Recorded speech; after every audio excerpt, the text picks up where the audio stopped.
Welcome to the NerdLore podcast. We talk stories, theories, and lore. I'm one of your hosts, Shiny Shoes, and tonight I'm joined by Magnus Mark 1. Magnus, kind of introduce yourself and tell them what you're going to talk about. Hey everybody, my name is Magnus Mark 1. I am typically referred to as a horror and gothic themed content creator. However, as much as I love that, I also have a big history when it comes to improv and stand-up comedy. So I'm very big on comedy too. And if you are familiar with both horror and comedy, you probably have an idea where this is going, as long as you've looked into anime as well. Because today we're going to talk about a series called Ghost Stories.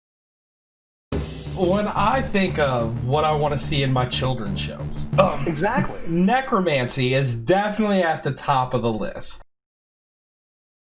And Ghost Stories, first of all, if you decide to go look into it, it is a product of its time. It is horribly offensive by today's standards. However, going in knowing that it is a boundary-pushing comedy and that no harm is intended, you got to go ahead and acknowledge the fact that it's 20 plus years old at this point. But all that said, if you can put that aside, it is hysterical. Offensively hysterical at some points and then just plainly hysterical at others. Basically, the short version of the tumultuous history of this show is with the popularity of like The Ring and The Grudge and stuff like that, they decided to go ahead and make a anime of kids solving ghost stories that are definitely not direct ripoffs of urban legends and those films. Okay.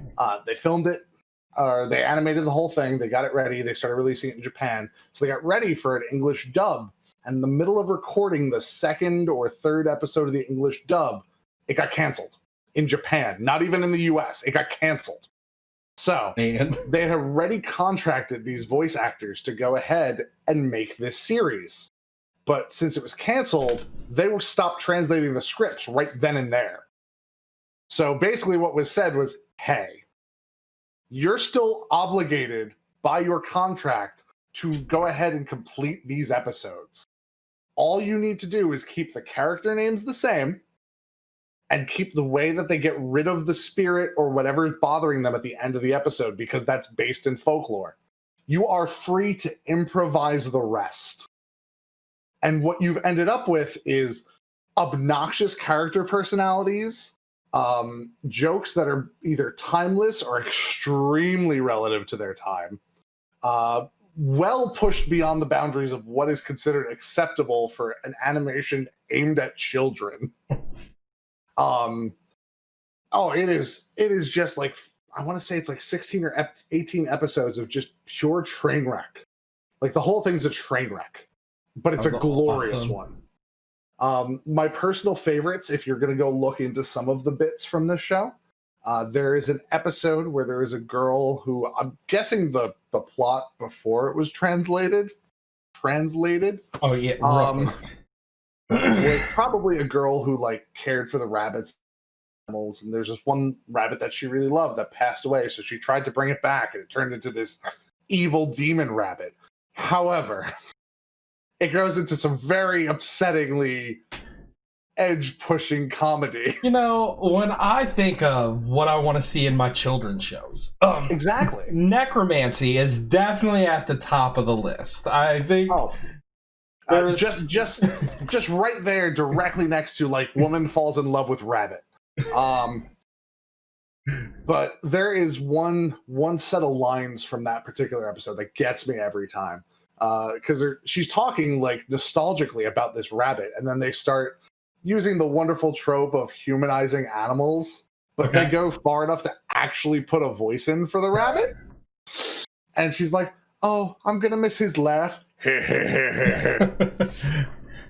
His commands, touch me.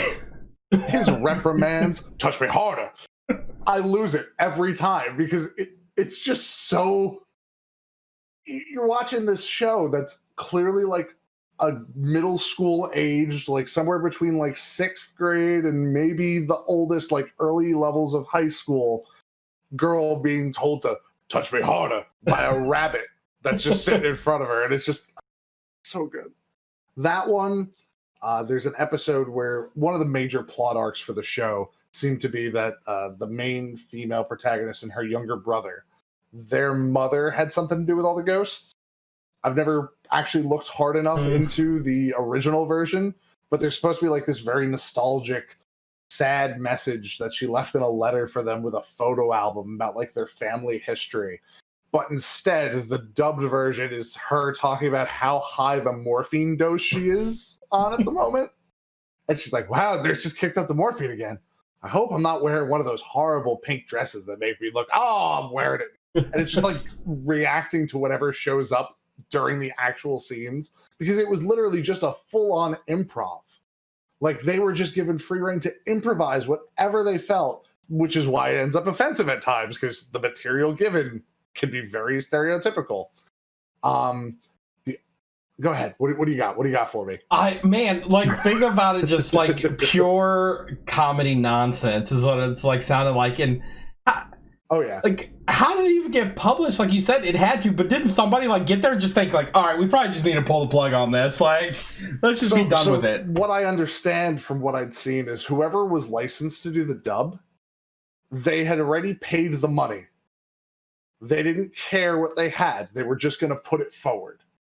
So I don't even know, like, with some of the stuff that's said, I don't even know if it was ever like checked other than the sound editing guy, who clearly had a fantastic time. Yeah. He's probably loving that. Oh, yeah. Like, you think about it, like, imagine, you pay someone to come and like paint your house, all right? Like, to paint the inside of your house. And you find out all of a sudden, oh, I've got to move.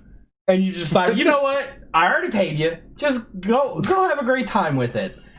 And then you end up months later and there's like just nonsense all over the walls inside the house. So like, this is what it feels like to me. Zebra stripe. Yeah. They really explored their creative spaces. Oh, absolutely. One of my favorite running bits for it is all the main characters are given individual personalities. Of course, you have to. But they're all personalities you would not expect from children. So one of the big ones that gets me pretty often is the slightly older, slightly taller girl was made into a radicalized, born-again Christian. And I lose it. I just lose it because the reason that this show was even on my mind is with the popularity of Phasmophobia, I was like, I need some of these audio clips that just aren't gonna be offensive, and I gotta edit around the rest of the parts. But I need some of these. And the first one I uploaded is a clip from her. And she's like, what big, strong, strapping gentleman. Have you accepted our Lord and Savior Jesus Christ? And it's just so abrupt and so fast. And that's exactly what it was in the series. Like, there was no indication at first that like she was going to be a extremely militant born again, but she ends up being one. And it runs through every single episode with a couple gags of like one girl checking out, I think it was like a ghost track runner. And she's like, look at him go. Look at that ass. And the militant born again is like, thou shall not. Yeah, it's really nice. And it's just those brief moments. It's like, sometimes you got to break character a little bit. Yep. Go ahead. So does the series, it sounds like it has a continuity? Like, is there a story they're trying to tell and it just gets lost? I'm sure there was at one point. I'm sure the original version of the script probably had things logically leading to the next place. But instead, no. They actually make fun of the fact that multiple of the ghost stories seem to have been absorbed into The Ring / The Grudge. So you get a couple same-ish stories. One of the great lines is like, so what horror movie are we ripping off this time? And two different characters, one says The Ring, one says The Grudge. And then it pauses for a second, then they say the opposite of the one they just said. Because you can't tell. No. Like, it's like, oh no, pale girl with long black hair is slowly creeping up on character A. Every time we take a photo, it looks like they're closer. All right, that's like 4 different films. I'm hoping it's Shudder. Yeah. Because you're using a camera. But it could be anything, let's be honest. You even think into it, like, that's your big ones. Like, once you start getting into the campy B-movie stuff, you've gone down a rabbit hole that you're really not ready for. Go ahead. So, you said it was canceled in Japan. Yeah. how I've seen some wild stuff come out of Japan. Like, So apparently, nobody watched it. Like, okay. it's a very simple answer. Nobody watched it. Like, it came out around the time of the Dragon Ball resurgence in the West. There was a couple really solid Gundam series at the same time. Was this early And, 90s? Late 90s, early 2000s. Okay, yeah. Well, you had like Outlaw Star, like you had a lot of really big ones coming up that So time. that's what was coming out to us in the West. They were getting like, that was the beginning of One Piece. That was like all Naruto. these major tentpole shows that became like a major cultural phenomenon. And this was a knockoff of horror movies aimed at children. So yeah, no, it didn't have a fan base. Might have missed the mark just a touch. Like the kids that want to watch horror are probably watching the stuff they shouldn't be, and the rest of the kids aren't interested. Go ahead. What the show really like kind of feels like is you really, once you get like, I'm talking like 1 or 2 o'clock in the morning and you're watching Adult Swim. Yup. Like when you're trying to figure out what's going on, like your Space Ghost and Aqua Teen Hunger Force, those are all gone. It's like the more recent years where they started giving like small directors a chance to make short films, and they just made it look like an infomercial. Like it's around that level of okay, what? They're so good. It's one of those things too where like a couple of the episodes fall flat, and it's just one of those things where you're like, okay, I can kind of see they didn't have too much material to work with, and they were getting kind of just pulling for things. However, that tends to be where like the reoccurring jokes that end up being hysterical later on start. Like there's this one gag where anytime they show like a construction guy working somewhere, there'll be someone like, just fill the holes, hole filler.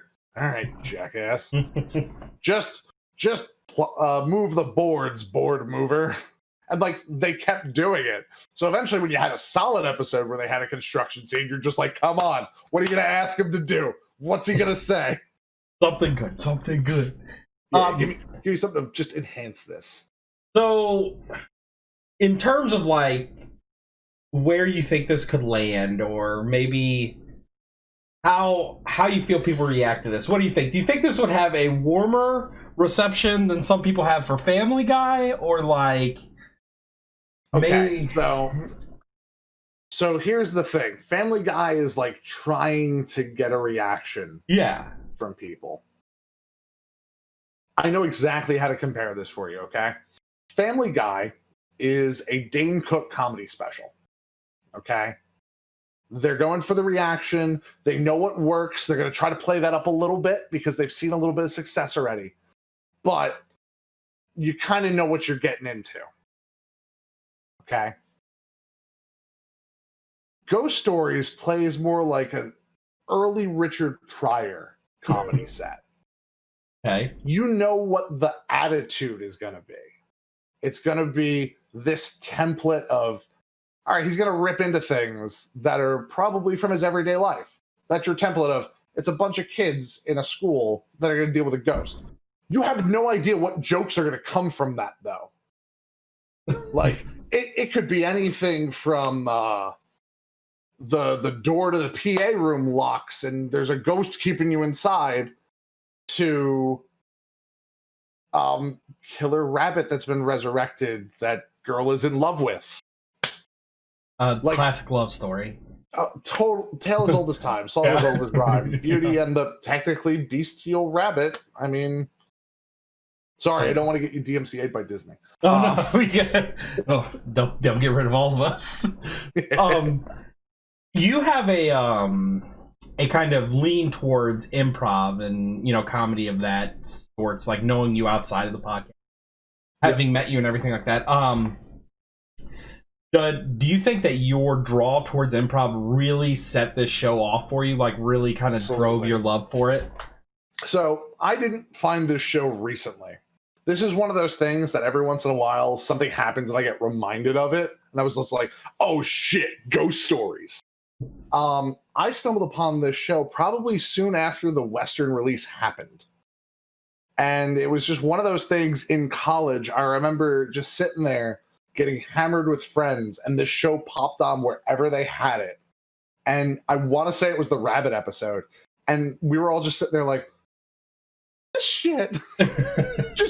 just laughing hysterically, because we're sitting there like, all right, it's anime, we're drinking, whatever.